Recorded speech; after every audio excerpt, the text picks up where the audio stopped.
പശ്ചിമേഷ്യയിൽ Israel Hamas പോരാട്ടം അനുദിനം വഷളാകുകയാണ്. ഇപ്പോൾ നൽകാൻ കഴിയുന്ന ഏറ്റവും പ്രധാനപ്പെട്ട വിവരം, ഗസയിൽ കനത്ത ആക്രമണമാണ് ഇസ്രയേൽ നടത്തിയ. ആ ആക്രമണത്തിൽ ഹമാസിൻ്റെ ഒരു മുതിർന്ന നേതാവ് ബക്കാർ യൂനിസിൽ നടത്തിയ ആക്രമണത്തിൽ കൊല്ലപ്പെട്ടിരിക്കുന്നു. സലാഹ് അൽ ബൽദാവി എന്ന് പറയുന്ന ഉന്നത രാഷ്ട്രീയ നേതാവും അദ്ദേഹത്തിൻ്റെ കുടുംബവുമാണ് കൊല്ലപ്പെട്ടിരിക്കുന്നത്. ഈ മരണവിവരം ഹമാസും സ്ഥിരീകരിച്ച് കഴിഞ്ഞിട്ടുണ്ട്. ഇതിനിടയിൽ ഹമാസിൻ്റെ പക്കൽ ഉള്ള ഗസയുടെ വടക്കൻ ഭാഗം ഇസ്രയേൽ സേന പിടിച്ചെടുത്തതായിട്ടുള്ള വാർത്തകളും പുറത്തു വരുന്നു.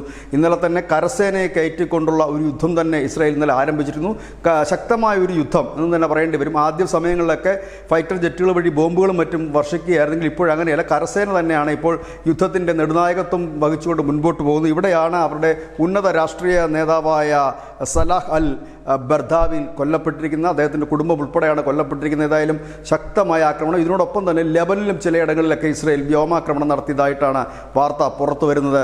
യുദ്ധം കനക്കുകയാണ് പശ്ചിമേഷ്യയിൽ നിന്ന് പറയേണ്ടി വരും. News desk news India Malayalam.